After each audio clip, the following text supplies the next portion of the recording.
Welcome to another edition of the Bones of Advertising. I'm Craig McLeod, and you are the hair combing. I am a little overconfident today, and that's always a dangerous thing. I am a tiny bit overconfident. And as you know, they say, confidence is that cocky feeling you get just before you realize you're wrong. I love that, mate. Confidence is the cocky feeling you get just before you realize you're wrong. You're wrong. That's exactly entirely correct. I have I spend my life vacillating between supreme confidence and a complete lack of confidence and guidance and understanding. And I'm one of those people who drive managing directors mad. Right. Because I can sit there and have what seems to be a highly informed expert opinion, and that will be terrific. And then someone will say, what about this this thing that you've done? Could we change it so that it reflects the population of Mozambique, even though they have nothing to do with people wanting to catch a bus in, Paddington? Yeah. No, absolutely we can. I'll say that'll be my response. Absolutely we can. Like, what should come out of my mouth is, what are you, mad? Yeah, are you crazy? What do you mean? What the hell has that got to do with anything? Yeah, I'm always willing to see the other side, always willing to see another option. And that drives very, very confident people, such as yourself, absolutely stark raving mad. Yes. I've not experienced it, but yes, I imagine it would, definitely would. Yes, I'm very much the one that I'm headed in a direction and get on this bus because that's where we're going, or I'll throw you off. Yeah. And I've noticed that bus because you can tell it's your bus from all the bodies littering the footpaths along the way. Are you saying it's just me left on the bus, mate? No, I'm saying you pick up people and, some of them decide to sit down the back of the bus and shut up, and some of them decide to leave through the windows. That's all I'm saying. Yeah, well, decide or have it decided for them, one of the two. But anyway, what's the bone you want to pick over today? Because we certainly seem to be heading into a little territory of, I don't know, what would we call them? Alphas, and what's the opposite of an alpha? Alphas, and I think they're betas. I think they're alphas and betas. I think they're different personality types. This is a bone. This is almost an invisible bone in an agency. It's the bone that no one talks about. This is the bone that, it's the bone that no one's really got a name for. Like one of those little bones in your ear that, like, there's the hammer and the anvil and the other one that no one can ever remember. The hook one, is that the one you mean? The little one? Yeah, that one. Right. That's the little bone that no one really knows about. And it's like the seventh dwarf. Everyone remembers, Sleepy, Happy, Sneezy, but very, very few people remember Doc or Bashful. Doc or Bashful. Well, Bashful I love because he loves Snow White. So yeah. It's lovely. So and I think that, like, advertising, marketing, advertising especially, is a confident person's game. When it comes to having subjective conversations, that whole sense of, well, I reckon, and you slam your fist on the table and everyone goes, well, I reckon that's the opinion that we're going to be leaving the table with today. Yeah. Or the old one, it's my bloody name on the door. That's the idea we're going with. Yeah. Thanks, Red. Yep. Thanks, Reddo. God, where are you now when I need you, Red?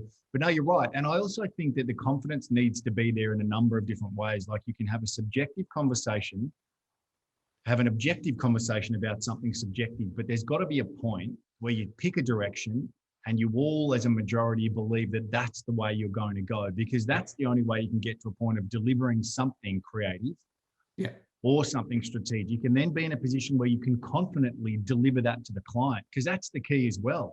You've got to make sure that what you've come up with can be delivered with enough gusto and emphasis and belief that the client says, I reckon that could work, JD. I think you're on something there. Yep.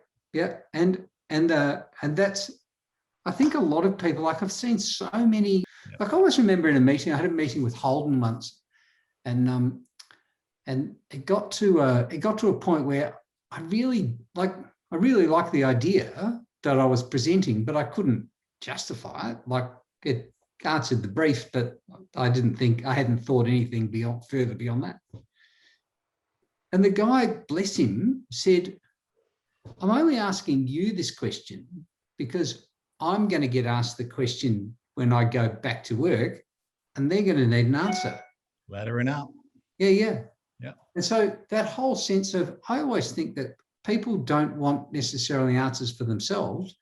They want answers so that they can help sell my idea to their boss. Yeah. That changed my whole perspective. And I think that comes back to that level of confidence as well, and being confident enough to be able to say to that guy in that Holden meeting, how about we present to your boss together?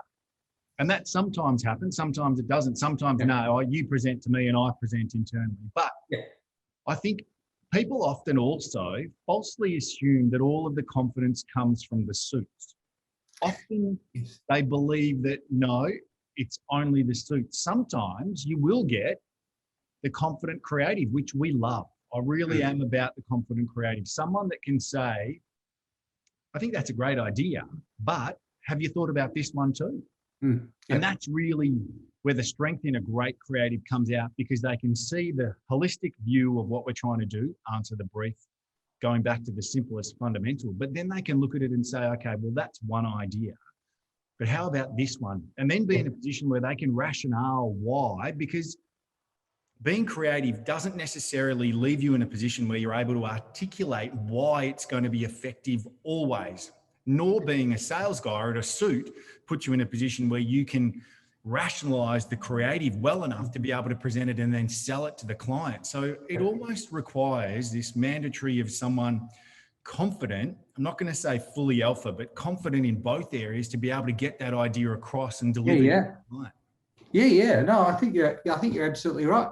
I think there are and it's probably more prevalent in larger agencies, like agencies of scale, where you need people who are the really brash, almost overly confident people.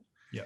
And you also need people who are prepared to sit in a dark room and just bring an idea to life very quietly. You know, what do they say? There's nothing so fragile as a new idea. It can be killed with a sigh. Yeah. And I love that. And I've sat in too many meetings where a really delightful creative person will have this lovely idea, and then you see the head of account service or a senior writer from another team just go,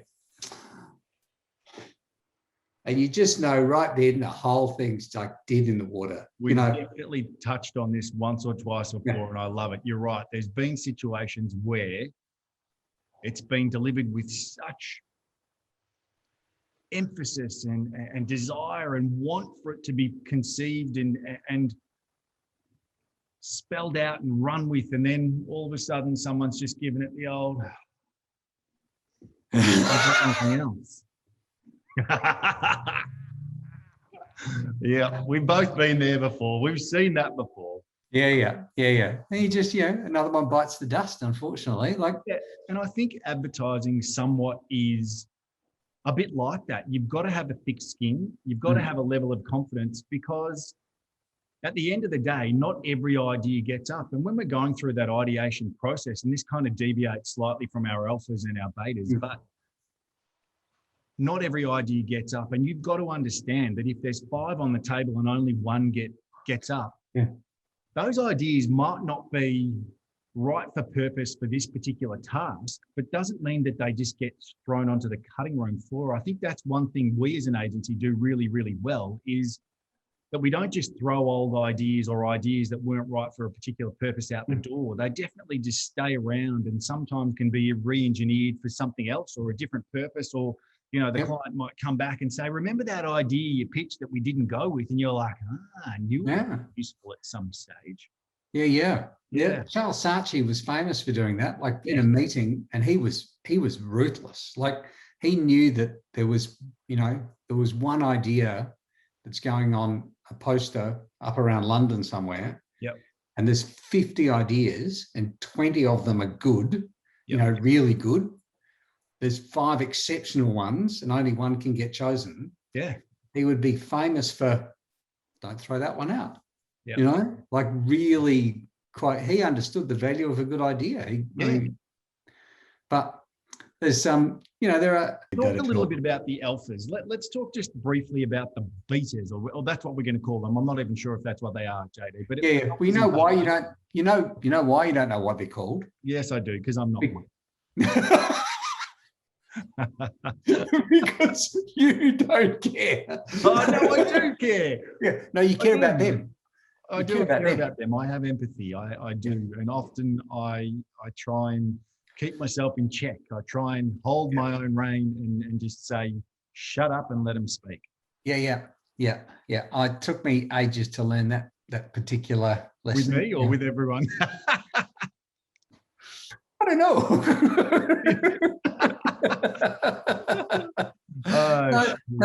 But I really think that you've got to find a way of allowing everyone to have a voice. Yep. And assume or give them the benefit of the doubt until they prove they're an idiot. Yes. I think they've got to be given the opportunity to speak. So when you say we value opinions, we've got to make sure that we actually value opinions. We don't just let them be said and then just go, thanks for that. Let's go back to my idea, shall we? I think it's really important that you've got to demonstrate that if you're going to empower people to have a voice and bring them into the conversation, then you've got to make sure that you're prepared to go, well, shit, that idea is better than mine. Yeah. You've got to have that level of understanding and humility to be able to go, you know what? It's a ripping idea, and I don't care if you've been in the game for 5 minutes. We're going to run with that. It was an absolute cracker. Let's go with it. Yeah. There's a fantastic Pepsi ad from the 90s, early 2000s, and it's the one where the kid is sucking a bottle of Pepsi through a straw, and he's just trying to get that last little bit at the bottom of the bottle. Yep.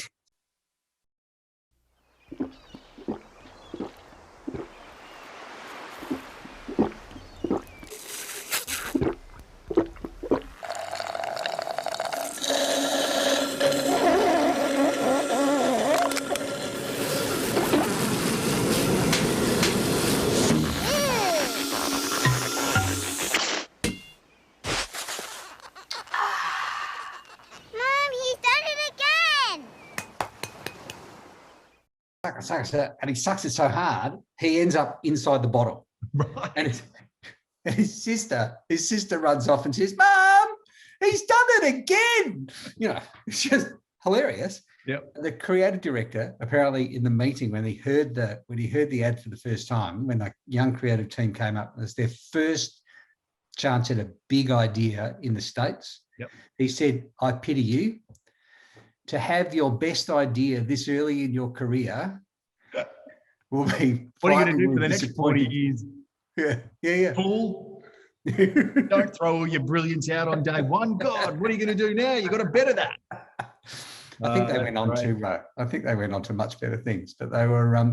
We don't value quietness, and there's a thing about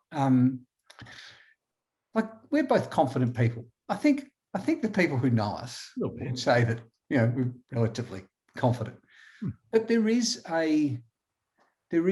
are people who are confident and so they're very good at speaking in public and talking to people and good in meetings and light on their feet. Yep. But it takes a very special kind of confidence to actually look at an idea from someone who is very quietly sitting in the corner and doesn't say boo to a goose, to actually look at their idea and have the confidence to say, that's better than anything else I've seen today. To admit that you're not the best person in the room.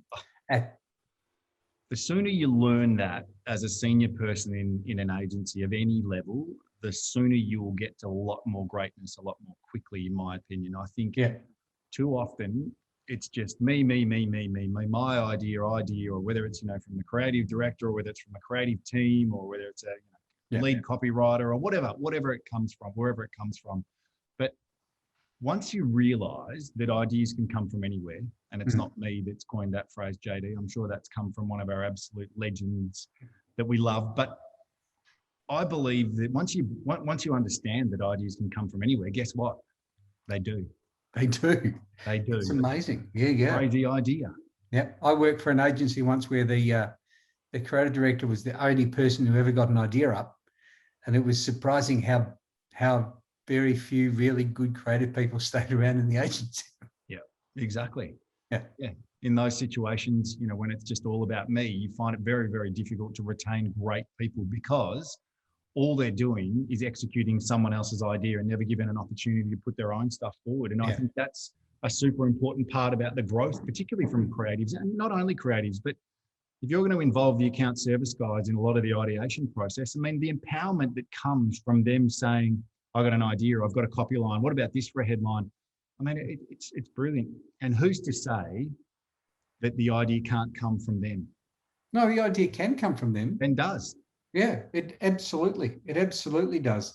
Yeah.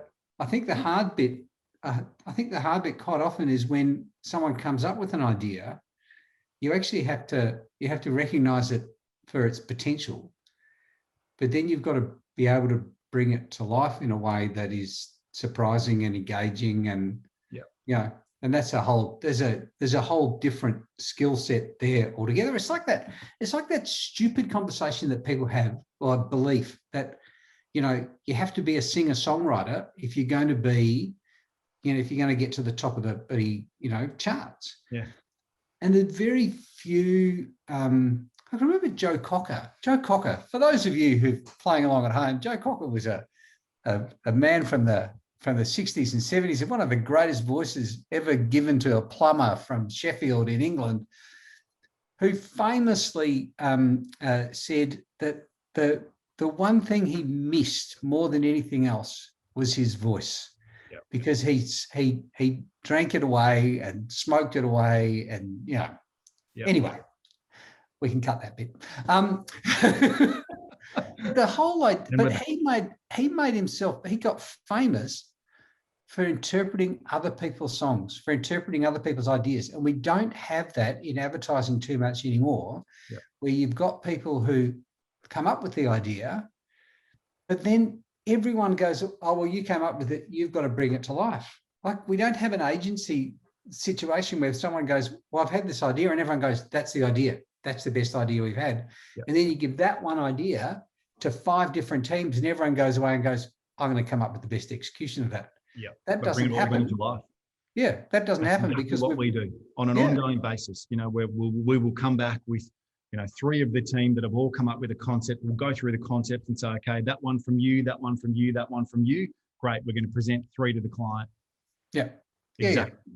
But no one has to be the singer-songwriter. You can write the song and let someone else sing it. Let someone else play it. In the end, it doesn't matter. Anyway, that's a very mixed metaphor, a very strangled way of finishing this particular episode. I think that's another edition of the Bones of Advertising, JD, my boy. I think we've done exceptionally well with that one. We came in hot. We've kind of given a bit of sizzle, gone down a couple of rabbit holes, and pop back out the top. And here we go again. Don't go changing. I'll see you next. I will not. You go. I'll go. We won't go changing, but we'll do it confidently. We will confidently. We'll do it next week, but we'll also have humility and we'll listen. That's very, very true. I'll keep that in mind. Thank you very much.